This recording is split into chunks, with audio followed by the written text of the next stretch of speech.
I am Lawrence Winterman. I will be joined shortly by Dana Dubois, my co-host, who is currently being interrogated on the Philip and Peter show. We're just going to speak extemporaneously here for a minute or three. As here she comes, there she is. Hi, that was Hello. so I watched your appearance on the Philip and Peter show. yeah. You did admirably running that gauntlet of absurdist theater.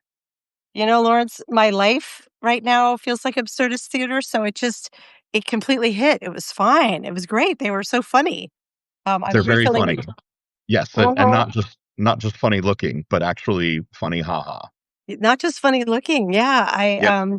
I thought they were great, and now you all get to come with me in my kitchen because I'm reheating this water because I cannot make it through another show without more tea. I Oh wait, I just saw a question go by. Dana, where is it? Is it on Substack? Where is the Peter show? The Peter and Philip show? Yeah, the Philip and Peter show is Oh yeah. Substack. It's Peter Murphy and Philip Oakley. Uh Undead, undead. Oh, I didn't even get to sing Bauhaus for him. I know. It went too fast. That was unfortunate. Yeah, Um they invited me last week to go on their show, and I was very excited because those guys are so funny and silly.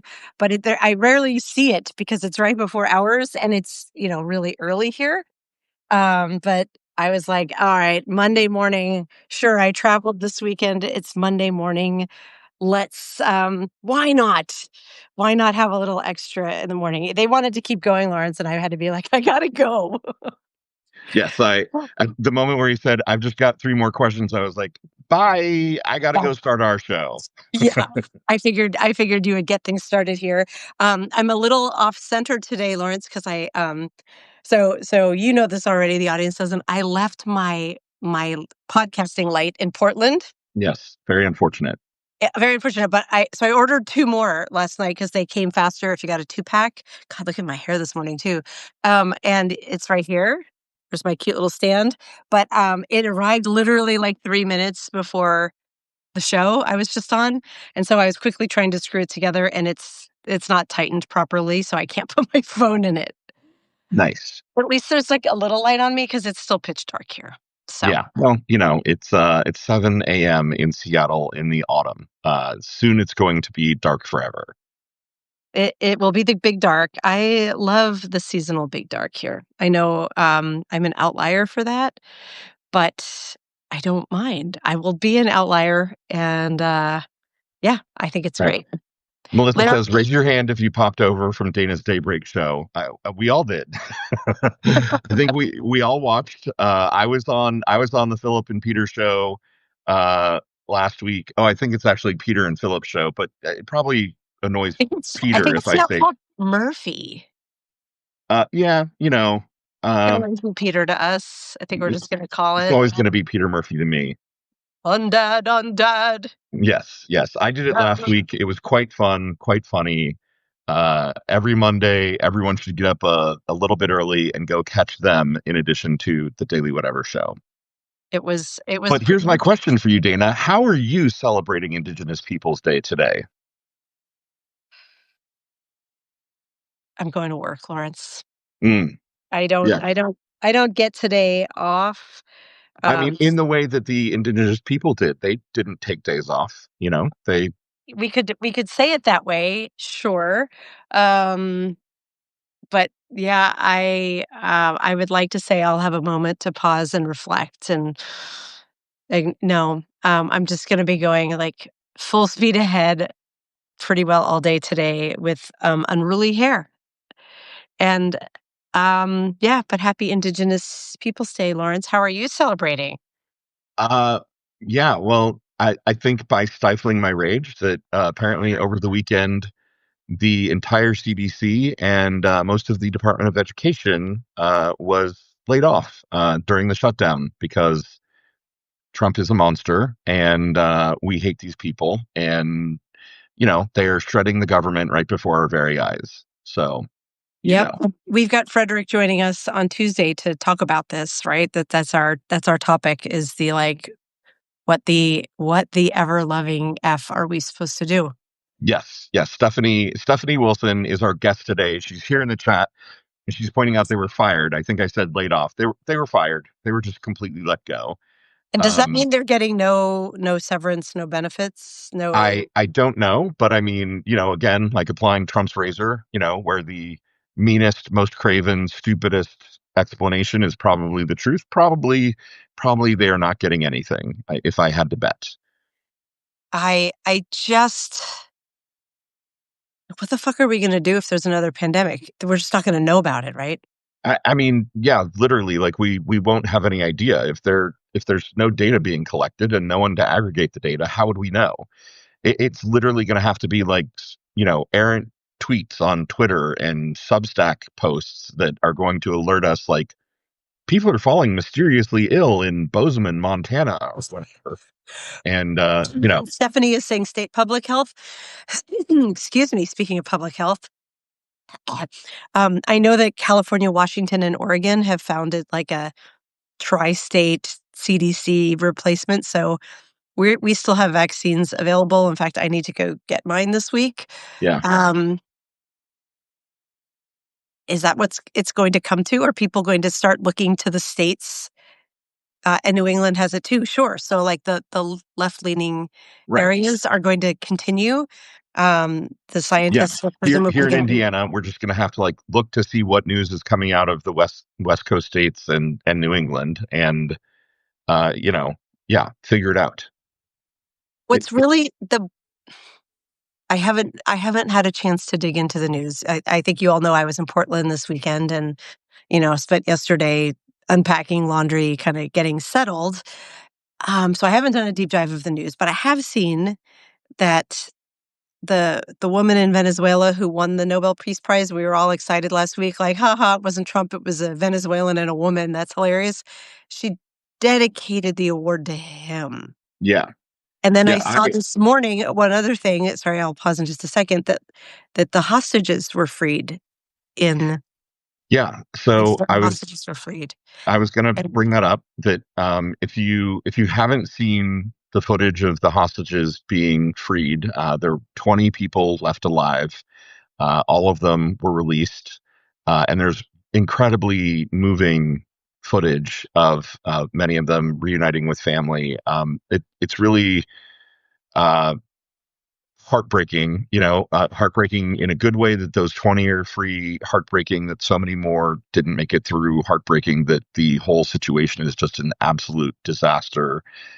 And of course, Trump, is standing around declaring that the war is completely over, which anyone with any sense knows that this multi-generation conflict that has, been around forever is probably not over just because these 20 people got released and like 2,000 Palestinian prisoners were exchanged. You know it's just madness. right, well, that's my what I'm struggling with. Of like, there's no doubt in my mind that there is no good motivating this man or this regime, Hmm. and yet he slash it are being recognized for things that are really good in the world. And the cognitive dissonance of that is fucking with my head this morning. Yeah, so Josh in the chat says Stephanie will have a lot to say about this. She will, and so I'm going to bring our guest on. And I can't wait to meet Stephanie. Oh my gosh, I did not. I failed you, Stephanie. I did not collect a bio from you beforehand. My apologies. Stephanie and I know both have a child who's a senior in high school. We each do. So we're both in the throes of like college prep stuff. So forgive me. That was the intent of our trip this weekend. And one more thing comes on the plate, things start sliding off the plate. Yeah. Right? Yep. Right. That's just how it goes. Um, can you hear me okay? Because Yeah. my phone is sitting just on the laptop. Um, Weirdly, I think it actually looks better with the light over here and my phone here versus what usually It would be does. in It line. does look better. Oh, Stephanie's saying Josh is her husband. Awesome. Hi, husband Josh. I have. Stephanie, I sent the invite. I don't know if you got it correctly. You should just get a pop up um, inviting you to the chat. It says waiting. I'm While assuming I we're didn't. waiting while we're waiting, can I give a quick shout out for our Wednesday show? Because I'm really excited about it. It's our Yeah, bestie show, the day when it's just us, and we're gonna launch a dream of mine, which is Lawrence and I are gonna be giving advice. I've always wanted to be an advice columnist or podcaster, so it's gonna be called Ask Auntie Red and the Big Bear. And if anyone has questions, if you are lovelorn, if you need maybe not financial advice, I don't know that we're gonna be good at that. Any kind of hey interpersonal Stephanie, I just advice. resent the invite. So if you don't get a pop up this time, let me know. I'm pretty sure I'm not inviting a different Stephanie G. Wilson, PhD. I think there's only one of you. Um, If you had. So while we're waiting for Stephanie to join us, if any of you have a question that you would like us to tackle, we will do it anonymously. We won't read your name off. Please feel free to DM it over. This is a test. We'll see how it goes. And even that day, if you have questions, you can ask live. Obviously, we can't do that anonymously, but send us questions because Lawrence gives really good advice. Here she is. Here I am. Yay! Yeah. Stephanie, hello. Welcome to the Hello. Daily Whatever Show. Hey, Lauren. Please meet Dana. Dana. It's I think so you and different. I are like leading parallel lives on each side of the country, Dana. I think we totally are.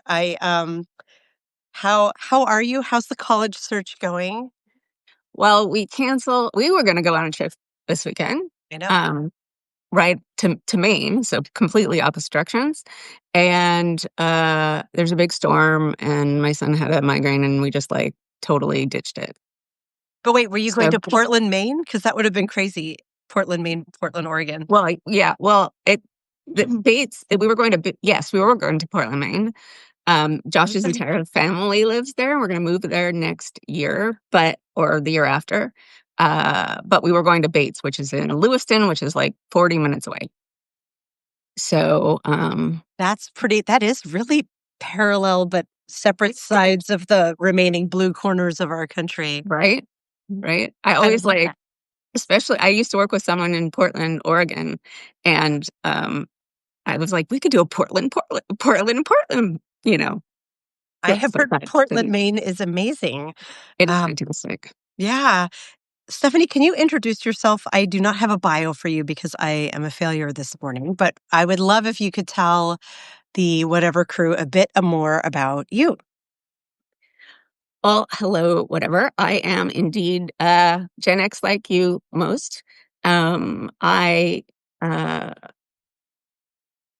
uh, host and write the Freedom Over Fascism podcast Substack, so you can find that at freedomoverfascism.us. That goes straight to the Substack.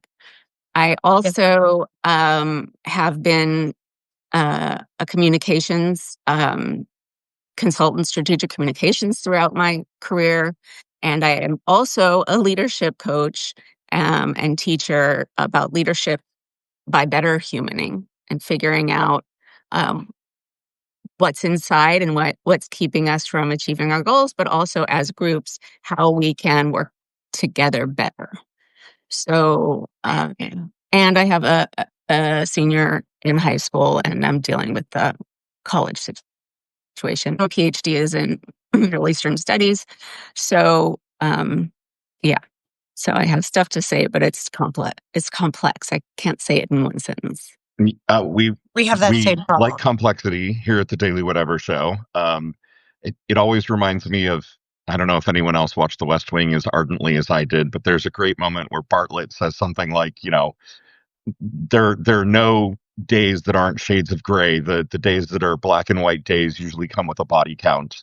The American people can handle complexity, which was idealism on the part of Sorkin, because it seems like the American people cannot handle complexity, but we like to try. So I'd love to hear what you think about the deal. Obviously, it's a joyous moment that the hostages were released. It's sad that there were only 20 left living. I'd love to hear what you think. So all of the um, the things that we say, um, I love Israel. I am pro-Palestinian.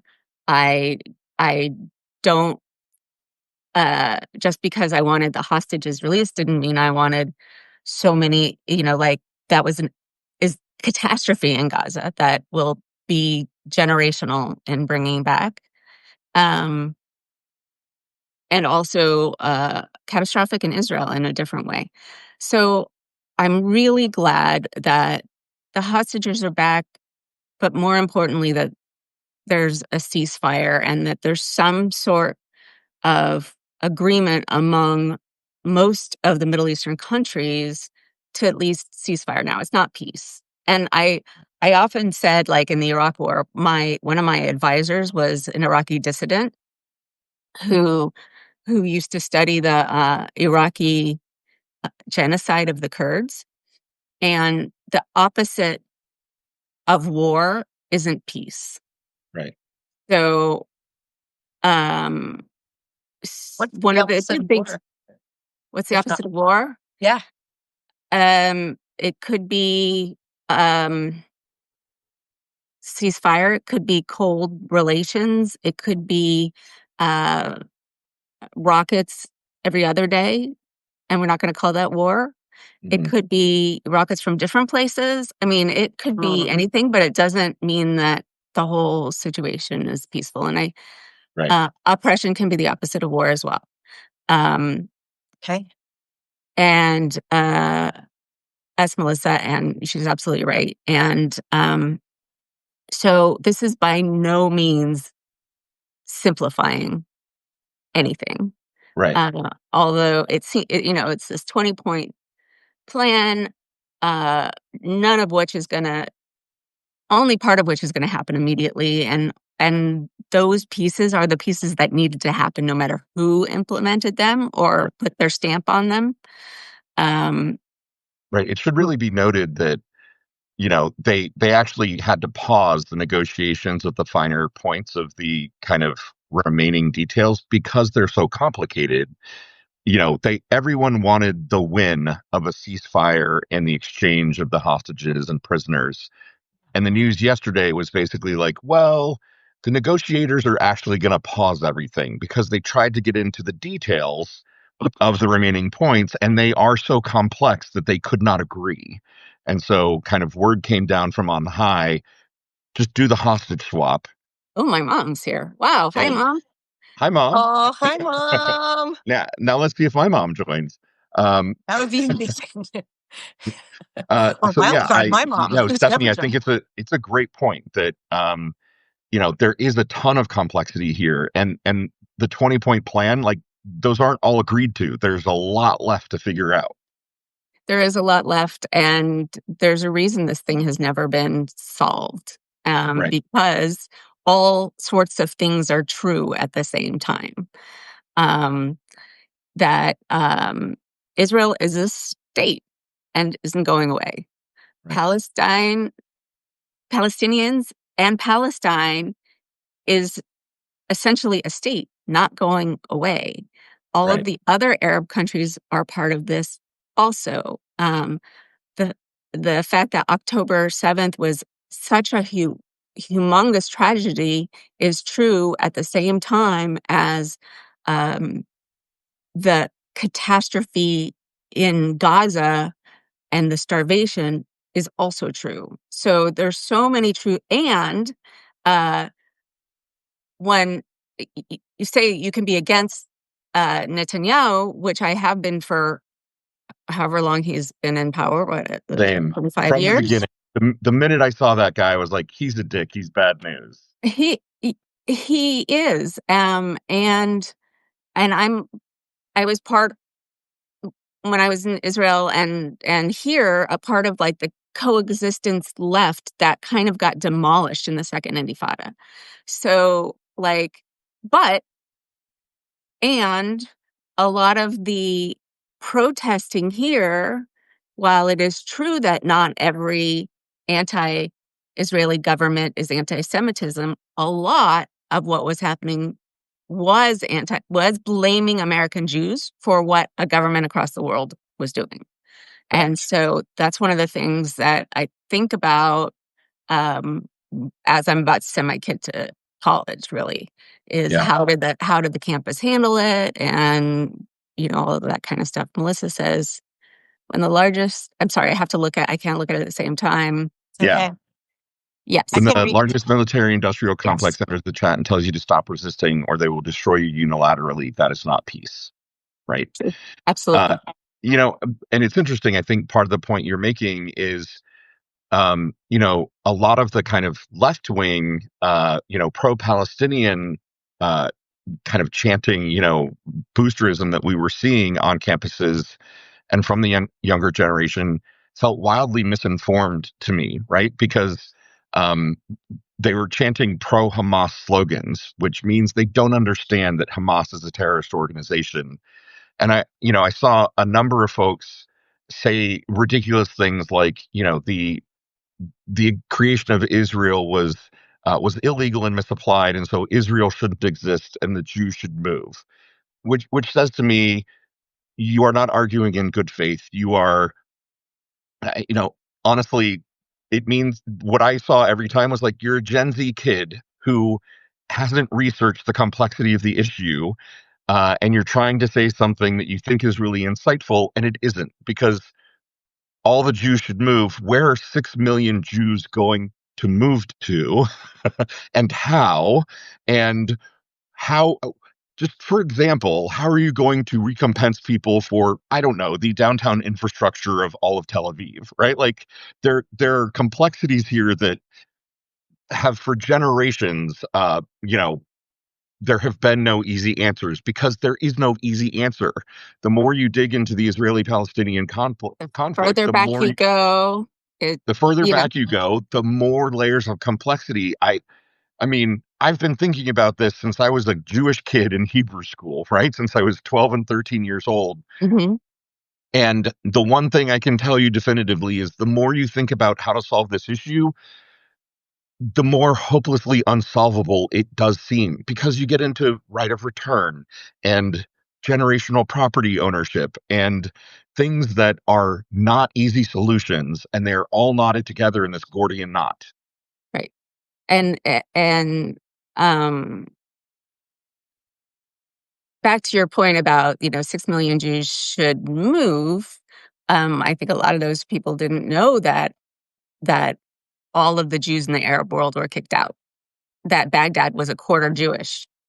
Right. And they were kicked out after 47. So like going back to the rest I of the didn't Middle know East, that. not gonna happen. Going back to Europe where 6 million were killed and there still aren't as many Jews now as there were before the Holocaust, Right. not an option. My Uh, family is from, you know, in extraction. We're from Vilnius, Lithuania, Vilna, Russia, which at one time was called the Jerusalem of Eastern Europe because it right. had such a large Jewish population, an entire Talmudic school of thought. There are no Jews in Mm, Vilnius, Lithuania now. They yeah. were all wiped out by the Nazis. My family left in the 1880s, you know, blah blah blah, but you know, like Jews have been pushed out and exterminated around the world. Like there isn't an Mhm. easy answer to any of this. No, there isn't. And um, John says it's soluble. Apartheid South Africa and Northern Ireland seemed impossible to change. If you think about South Africa, there was a huge truth and reconciliation. I mean, there was a lot of work that a lot of people put in to really uh, get the truth out and internalize it. Yeah. But yeah, back in I'm trying to have two different conversations at once, and this is never a good sign for me.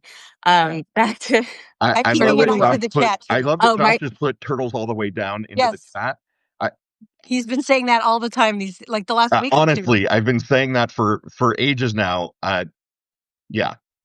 I Stephanie, Yeah, me really and your husband, we yeah. I get yeah. Like it. He gets me. Oh, yeah, I can totally, absolutely. It is turtles all the way down, and we don't have to go down into all of the depths. I believe my maternal grandfather was also from Vilna or oh, thereabouts. Yeah. you're related then because our I We're mean, all related. I'm yeah. also I'm sorry for anybody who isn't. Ashkenazi Jewish, but we're all related, and the gene pool is freaking shallow. Yeah, we are. I am also Eastern European Jew, not the same area, but Minsk and Pinsk and Austria. And but yeah, when you go back to Europe, I envy my friends who are like, I went back and I found my second aunt twice removed. We stayed in her farmhouse. Like they have all these amazing experiences. And I'm like, I saw a really cool synagogue that was covered in names and a really beautiful cemetery. And that was it. And there was nothing else to see. There was nobody to meet. Um, I've written about this a bit. How that's it is a hard legacy, and yeah, to be like go back. Like, I mean, I personally would love to go back to Europe, to move to Europe. It wouldn't feel like going back. I'm not. It's interesting you saying that you wanted to see how the colleges responded because of all the complexities of college. This is not one on my radar. My children they're Jewish because their mom is Jewish, but their dad isn't, and they haven't been raised religious, and they don't you would never clock them as Jewish.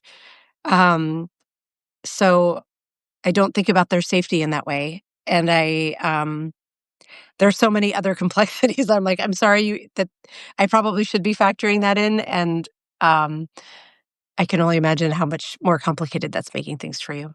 Well, I think that, with time it gets easier, but the college that said, we have a way, like our ethos is to sit down and talk about it and respect for everybody is different from the ethos of, um, some of the encampments, which is you're with us or against us. And if you're against us, you should die. I mean, so that's very different. But and my kid goes to Jewish school now and is really frustrated in the fact that it's not enough nuance on the Right. other direction, right?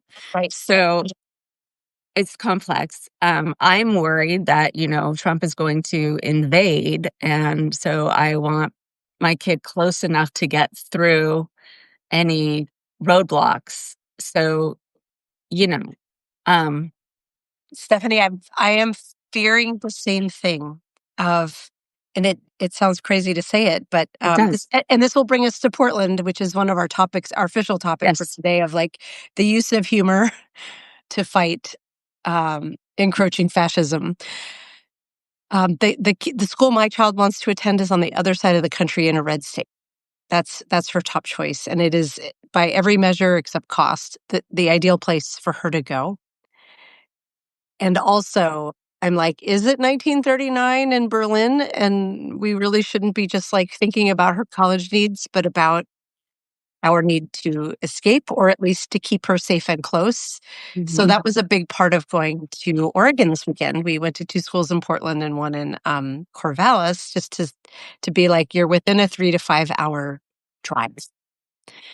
Are you taking a similar path of like, you need to stay blue and you need to stay close when it comes to helping your child make a college decision?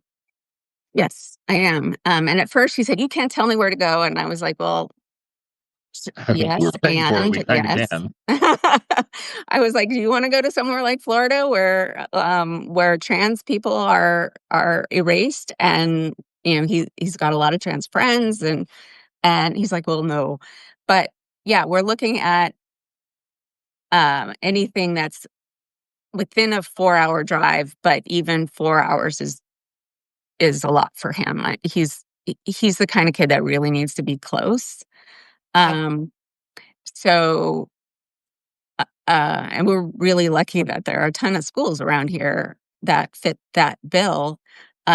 But he, uh, you're the first person I have said this to that is keeping the same thing in mind that I am. Like, even 2 years ago, I was like, "How could you send your kid to a red state? What if they get pregnant? Or what if they get someone pregnant?" Like, yeah, Yep. right? That was the easy part, and now, like, I don't know. that's So right. I'm like, we were all we were women in college once. I'm like, whether it was us or someone around us, like, what is it, 1 in 4 or 5? Although that's the sexual assault ratio, but I don't know what the percent of young women in college who get pregnant and need abortion care, but It's high. I mean, that's the age when it's most likely to happen, right? And I'm like, I will not be able to ignore if my child goes and her friend gets pregnant and she needs, like, come visit on, Auntie Red here in Seattle. But I'm like, watching what's happening in Texas, I'm like, I might go to jail for that. That no longer feels like science fiction. You've been reading too much Margaret Atwood. That's literally happening already. Right. Right. And how long until that's just another norm? The Overton window moves, and it's like, well, of course, if you're helping aid and abet a woman get an abortion in another state, then you're culpable and you should go to jail. Like, and if we're faced up against even that, with all the other fascist layers coming in on top, but even just that, like, is that reason enough to go? Um, I I I have my eldest, especially as a kid, who I always thought would fly. I'm like, oh, she's going to be out the door when she's 18, because I mean, I may be wrong. She's probably listening upstairs, but um, I don't think the kind of school she's looking for exists here nearby. And my kids are EU citizens through their dad. And so I'm like, there's a world of possibility out there, but boy, it's hard to research. And then it's really hard to think of, like, if we are at war, because I don't think that's implausible. Do you want your kid on the other side? Right. Right. It's Absolutely. it's so good. Sorry, I'm commandeering the conversation for a few minutes here, Lawrence. I feel like I have some very dear mom friends where I've known them like the kids' whole lives, and now we're all talking colleges. And none of them, they're all liberal leaning and they're all concerned about what's going on in the country, but they're sort of like, well, they're going to go where they're going to go to school. And I've been told by my brother, especially, is like, you're taking on too many things at once. You can't make the decision for college against all these other things. And I'm like, but how can I not be looking at all those other Right. things? And Stephanie, it Right. sounds like we're really like-minded about this. So, Absolutely. And yeah. my brother has a sophomore in college and a senior in high school. And so we talk a little bit about it. And he's kind of a Washington insider. So but we're not on the same um we're just coming at it from very activist perspectives, and institutionalist perspectives are very different. So yeah, we've had similar conversations. His kid is a sports kid though, and like already got an offer, and it's in Yeah. a good place, and like they're done with this one. Um, Yes. which seems pretty good, but what they had to go through to get to this point was also Yeah. ridiculous. So Yeah. We could I also just have want a, to yeah, pull a comment from the chat. Sorry, please do. sorry.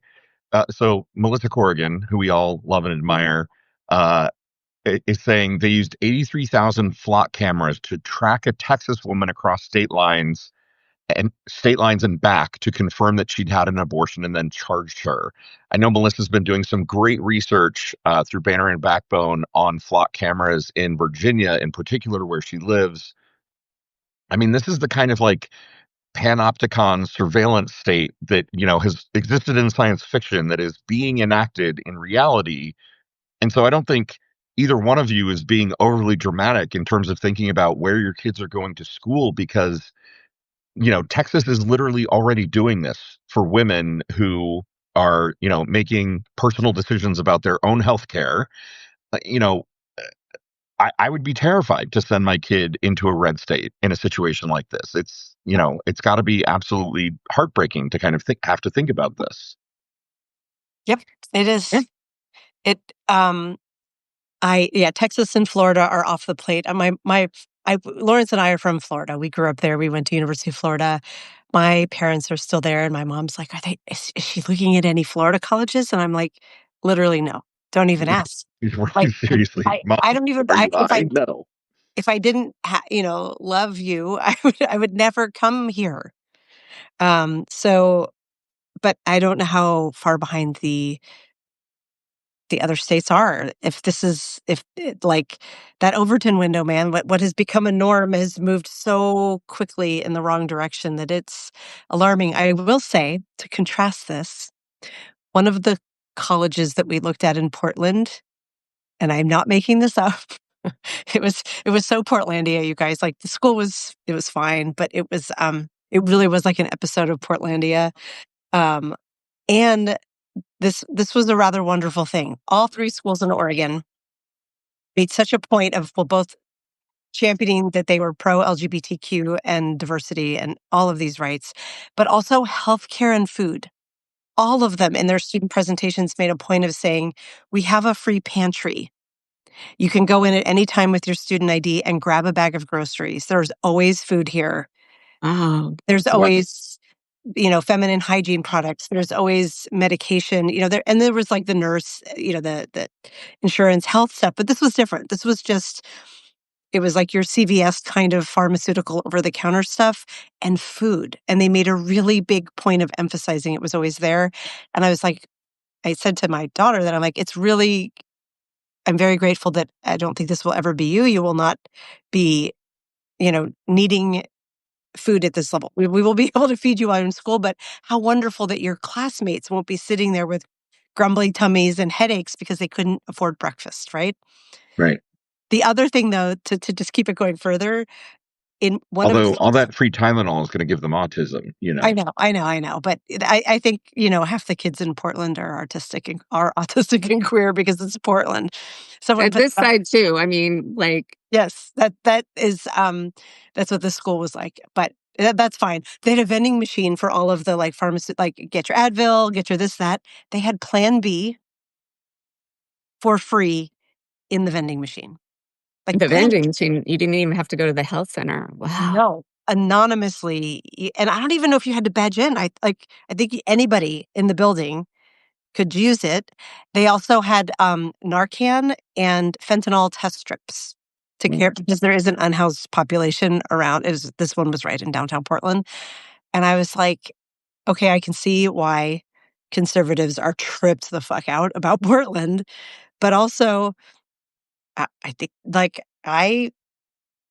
since for many years now, before it was ever going to be a need or a question, like I stock that shit in my house that I'm like, no questions asked. Your friends need this. I don't need to know about it. Let me know if I need to order more. It's right. going to Right. be 5 years. I'm a gay dude in Indiana, and I ordered Plan B. I've got like 5 packs of Plan B because I was like, if there's any woman I know that needs Plan B and didn't plan ahead and they ban that shit, like I'm gonna stockpile it. It Ah, lasts a year or two, right, before being out of date. I think Uh, it's longer than that, but yeah, yeah, like we've got to no, think yeah, it about these lasts. things. Yeah, I was always going to be the mom that had condoms like that people could yep. get, but nobody comes since the COVID generation, like nobody comes to our house. So it's kind of Oh, Right. irrelevant. I'm sorry. Like I don't know, it's weird. What kid goes to private school, so like people are scattered, but also there's something about this generation, particularly boys, that sort of have uh insulated and they see each other at school, but rarely out of school. Or maybe that's just his friends. I'm not sure. But um uh oh, buying prep. That's a really good idea. Honestly, yes. Yanni just kind of blew my mind. He said, "I'm seriously talking to some of my straight friends about buying up prep." I mean, so prep is currently provided free of charge to gay men anywhere in the United States. Really? Oh, that's great. I didn't know that. Yes, Yeah, but but that's going away. you got to know that funding is being targeted by the administration. They've already said that it is. It's kind of astonishing that it hasn't been eliminated yet. Agreed. And prep is like, a monthly dose of prep is like $1,000. So we are, if that funding goes away, we're absolutely going to be at a place where most gay men will not be able to afford monthly prep medication, and that is terrifying Yeah. Yes. because Going we're backwards in so many ways. Right. this close to getting AIDS under control to the point where it might not, you know, we could eliminate AIDS in our lifetimes, except that we are going backwards in every way. Well, also the whole PEPFAR situation Right. doesn't. Yeah. No, exactly. Right. Like we were so close and we are throwing it all away. It's just so let's talk about small Right. wins. And I Dancing think frogs. yes. So while we were in Portland, um, before we almost didn't go because I was like, as soon as I booked the hotel and the tours, it was announced, it was announced, listen to that passive voice I just used. The regime announced actively that they were targeting Portland, sending in the National Guard. It leaked that they were looking to maybe send in the 82nd Airborne, like crazy shit, right? And I'm like, do I take my kid to Portland? I asked friends who lived there, where is this area? And what is it? I knew that it wasn't under attack because I would know if Portland was actually under attack. I know people there. And the area where that ICE detention center is like that big. It's south of where we were staying, like a 45-minute walk. So a decent distance. Um, I was curious to go. We toured 3 colleges in 24 hours. We didn't end up going. And my kid is almost 18, almost an adult, can handle herself. And also, I'm sure you understand this too of like, if anything happened, like, do I want to bring my baby into harm's way with me? If it had just been me, I probably would have wandered down there at some point. But we didn't. We didn't go see it firsthand. But I have been following the news. And I love how when you travel, social media, at least mine, immediately was treating me like like I was from Portland, as it was all Portland newsfeed. Um, Everybody heard about the frog. The person, a man, his name is Seth, his name is out there now, who bought this inflatable frog suit and is just standing there in front of the ice guards, um, as a form of protest. And now apparently it's real backlogged if you want to buy an inflatable frog suit because so many people are buying them up. And it's like freaking improv theater with Well, costumes in Portland. So it's so absurd and it's so mostly peaceable. It's entirely peaceable on the side of the protesters. Is this effective? yeah. Um, so I had a conversation with Anne Christine Dudetsky, who's a longtime activist in the spring, and she was talking about how this is one of the more effective ways of doing it because and she even like hypothesized that we could have a parade of penguins, when he was talking about uh, invading Greenland, even though we know that penguins are only in the south. But um, yeah, it injects humor, and if you have a parade of different animals or naked bicyclists, it it really shows the lack of malice that the regime is trying to attribute to anyone who disagrees. Right. This whole Antifa being real thing. Well, if everybody's dressed up as chickens and frogs and unicorns and naked bicyclists, I guess you don't dress up, you dress down for that. Um, it Yeah. uh, any of the TV coverage, like for Saturday, if all of those places have lots of people in inflatable uh, suits, then all the TV coverage will like be showing these people having a good time and not trying to uh incite violence. Right. Here's a So question, because you're on the other side of the country. I don't watch network news, so I get most of my news through Substack and entirely online. I don't know what people are seeing. Um, is the frog guy getting picked up nationally? Because all I'm hearing about Portland is how what the president is saying about it, which is it's war ravaged. It's a fiery pit of hell. And so while I was there, I twice went live and walked around a couple of the downtown areas. I took you guys on my trip to Fried Egg I'm in Love, the greatest breakfast place. I love their fried egg sandwiches. The Yoko Ono, delicious. And then I also took you all on the walk through downtown about half a mile to Powell Books, and I showed Powell Book but mostly I was just showing there's nothing happening here but a chill fucking city just enjoying its day. right. And it's such an easy truth to prove. And I mean, this is our legacy media in general. They just accept whatever is being said top down. It would take so little effort to either send someone to Portland or just to pick up someone in Portland to be like, hey, can you go show us what it looks like in downtown Portland? Pick the landmarks. Just walk around. At worst, you're going to see a few homeless folks. And even they're fine. Like, it's way better than it was during the pandemic when there really was a quite large unhoused population. Um, it's a nothing burger. And yet the story becomes this, oh, is Trump right about this? Um, and so I worry that the frogs and the Kenny from South Park marrying a unicorn, I heard that happened at the detention center that right in front of ICE. Um, is it absurd enough to get picked up? Or is it not loud enough to carry the message? Well, I also don't watch, I mean, I see snippets on social media. Um, so, but on Saturday, I don't see how they would be able to ignore how many people are going to be out. Sure.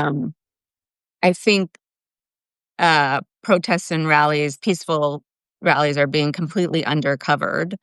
Yeah, Um, for sure. but I mean, everyone uses social media in one way or another. So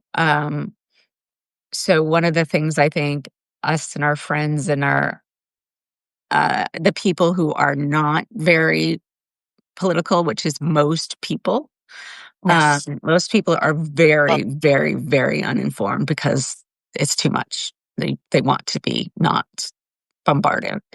So I think it's really important in real life to talk to people, and also not say Portland is not a war zone, because people hear Portland and war words. zone and they Right. put it together. They don't hear the don't. But um, Portland mm, has great cafes and amazing bookstores. right. My the messaging person, which you should all be following, is Anat Shanker Osorio, Yeah, and she's she's amazing, right?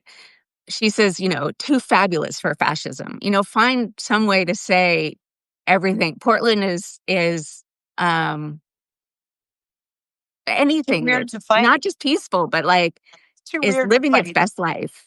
Yes. Portland, like, here's me. We didn't get in until like 12:30 in the morning. So we drove down after my daughter got off work. It's about 3 hours, and we get to the hotel, and it's the like adorable man bun ponytail guy, at the front desk, like, hey, how was your drive?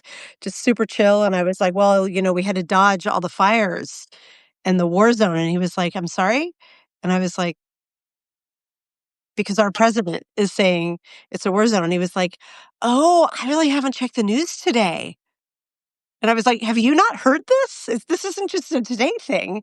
Like, No, have troops that are barely being kept at bay from coming in. And he was just like, oh, thank you for telling me. There's some really great breakfast places up the street. You really got to check out this one. It's so good.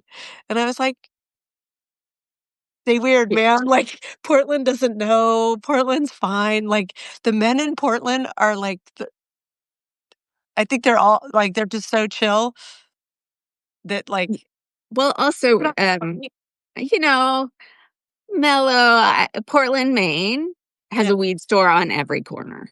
every the So entire I mean, Portland is like a bong when you walk through it. It's just like Seattle, like, it's legal, so you just keep getting, bips as you go by, and you're like, that's cool.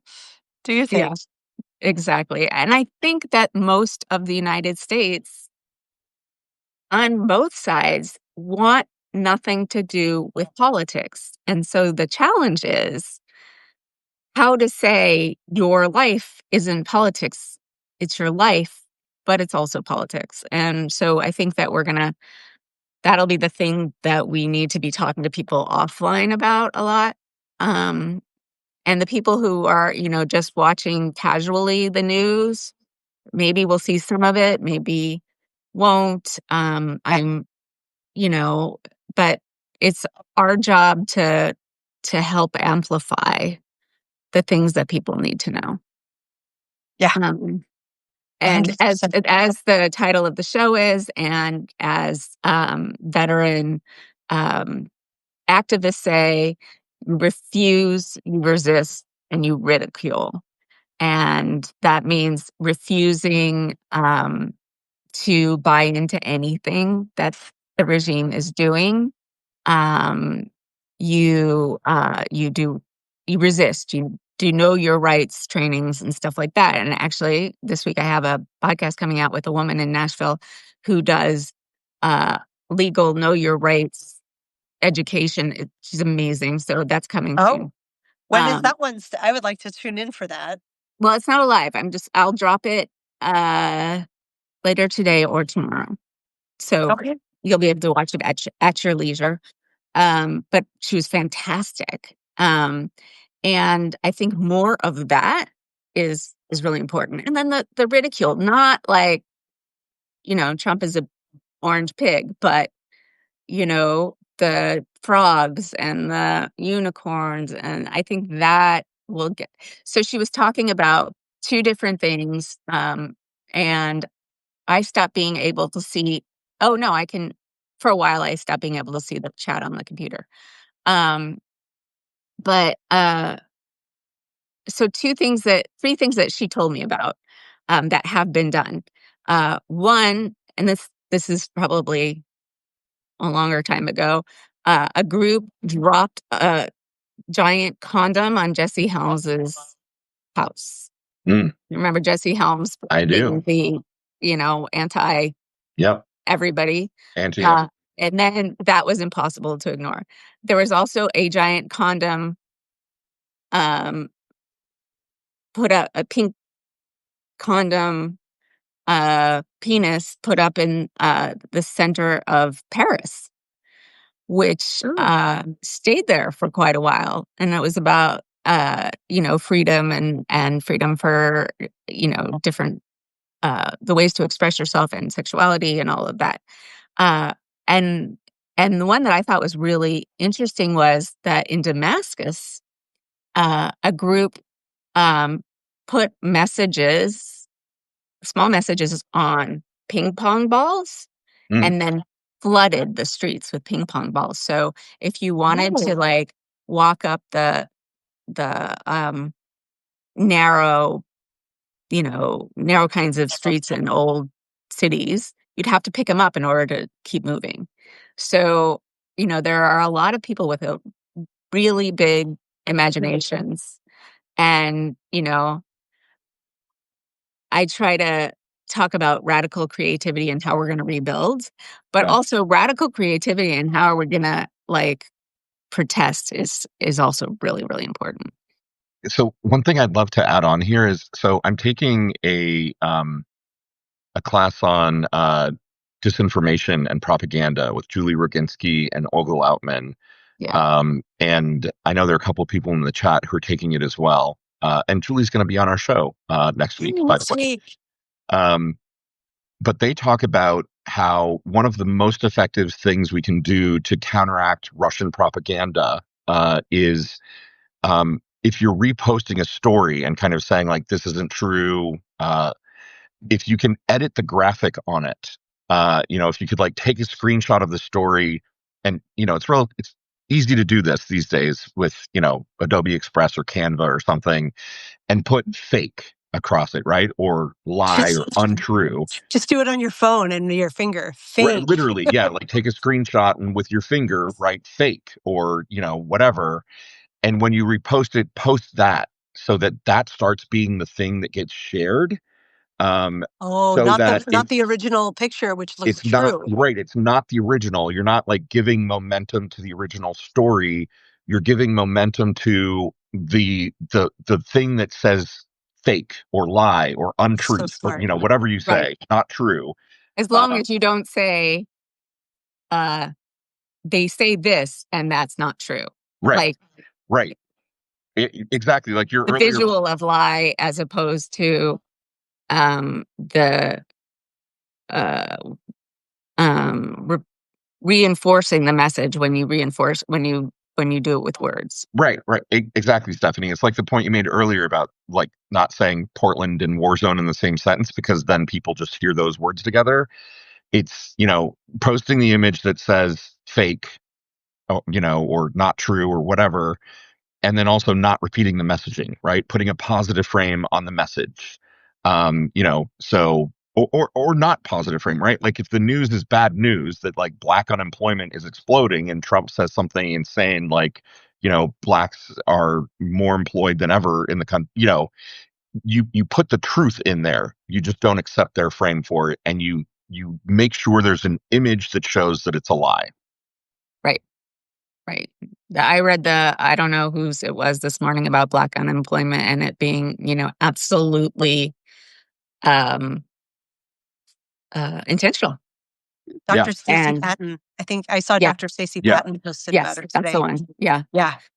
Anybody knows So her, I've knocked on her door to see if she'll come talk to us.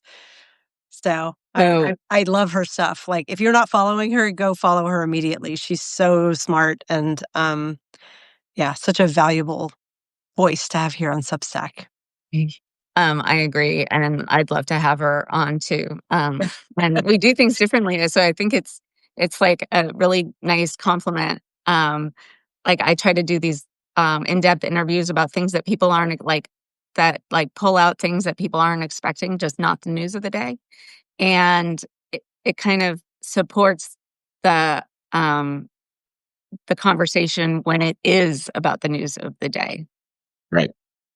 So I'm going to have to jump in 2 minutes to go on Nick's show. Absolutely. So we've got to ask our famous question that we always ask everyone. I think you're Gen X like we are.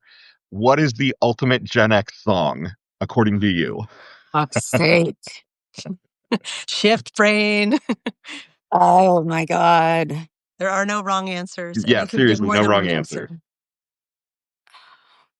Oh my gosh. Uh, can I just say Frankie Goes to Hollywood Yeah. or Yeah. Yeah. I mean, uh, whatever pops into your head. I would love to know, like, what was the first thing that popped into your head, no matter how ridiculous? Relax Yeah. from Yeah. Frankie Goes to Hollywood? Yeah, it's a Yeah. great one. It's a really good one. Yeah. Pet Shop Awesome. Boys too. Oh yeah. Yeah. West End Girls. Oh yeah. I saw them in concert and it was fantastic. Yeah. Oh my God. I Some love of it. Madonna, but some of the other Yeah. smaller, Ooh, Sushi Philiac said Edie Brickell's What I Am. No one has ever yes. suggested that, but that's Oh, perfect because only Gen yes. X people are going to go, yes. God, I loved that record when I was in college. Oh my God, I was so obsessed with it. Yeah, Yes. Everyone, absolutely. please go subscribe to Stephanie. Oh gosh, I thought I had your URL still and I don't. It's freedomoverfascism.us. Freedomoverfascism.us. Awesome. Stephanie, thank you for being here with us Thank today. you. Thank you Please for come back at inviting some me. point in the I future. tried to make it so hearts would come out, but not. We need to have you back for a fucked up Friday. You would be so good at it. Okay. You'd be And so good at picking the most fucked up news of the week. And yeah, have fun on your next live. Thank you to everyone for joining us. thanks, everyone. It was Thank you. great to sort of see you in the chat. Thanks. Love you, Come mean to it. Nick's to Banner Backbone for the next hour about Yes, fractals. yes, All the right. next hour. You're talking about chronic disease, right? Right. Yeah. Yes. Okay. All Go right. Bye, go off everyone. everybody. Love you, mean it. Love Bye. you, mean it. Bye. Bye. Come on.